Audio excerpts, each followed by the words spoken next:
ఛత్రపతి శివాజీ జన్నత్ చేరుకున్నారు జనా. ఆ దక్కన్ని మన మొఘలాయిలు దక్కించుకోవడం ఎంతో దూరంలో లేదు. మరాఠాల సింహం లేనప్పటికీ తన వేటని చావా కొనసాగిస్తాడు. మరాఠా సామ్రాజ్యానికి వ్యతిరేకంగా ఎప్పుడు ఆలోచించినా చీల్చి చెండాడుతాను.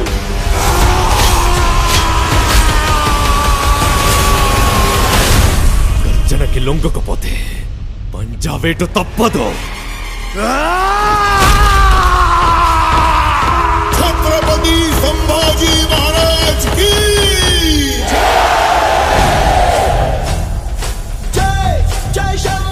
ఈ యుద్ధం స్వరాజ్య సాధన కోసం చేసే యజ్ఞం. ఆ మహాదేవుని సాక్షిగా ప్రతి పౌరుడి సంరక్షణే మన లక్ష్యం. స్వరాజ్య స్థాపన సాక్షాత్ ఈశ్వరేచ్ఛ.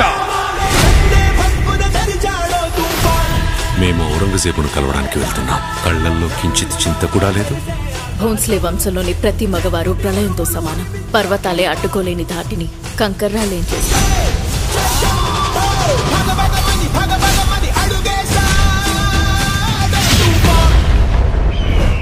చిన్న పెద్ద చూడకుండా అయిన వాళ్ళ శవాలని తొక్కుకుంటూ ఈ కిరీటాన్ని అందుకున్నాను. మేము మళ్ళీ ఈ కిరీటాన్ని ఆ పొగరుబోతు సంబా చావు కేకని హిందుస్థాన్ మొత్తం విన్నాకి ధరిస్తాను. కాషాయం రంగు ఎక్కడ కనిపించినా సరే ఎర్రగా మార్చి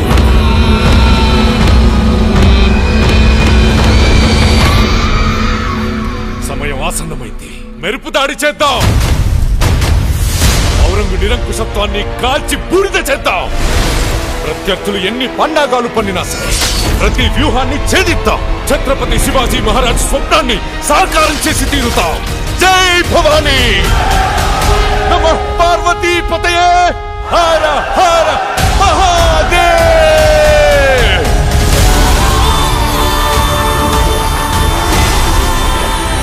సమగ్ర మరాఠా సామ్రాజ్యంతో పాటు నేను కూడా ఎదురు చూస్తుంది ఈ రోజు కోసమే. మీ నమ్మకం మాకు తోడుంటే యుద్ధం కూడా ఉత్సవమే. వీడిని ఎలా హింసించాలంటే చావు కూడా వీడిని జాలిపడి చంపాలి. ఆ చావు నా కాలిగచ్చ కట్టి రుద్రతాండవం చేస్తాను. నా చావు ప్రతి మరాఠా ఇంట్లో ఒక శివాజీని ఒక సంభాజీని పుట్టిస్తుంది. కానీ నీ చావు మొఘల్ సామ్రాజ్య పతనానికి పునాది.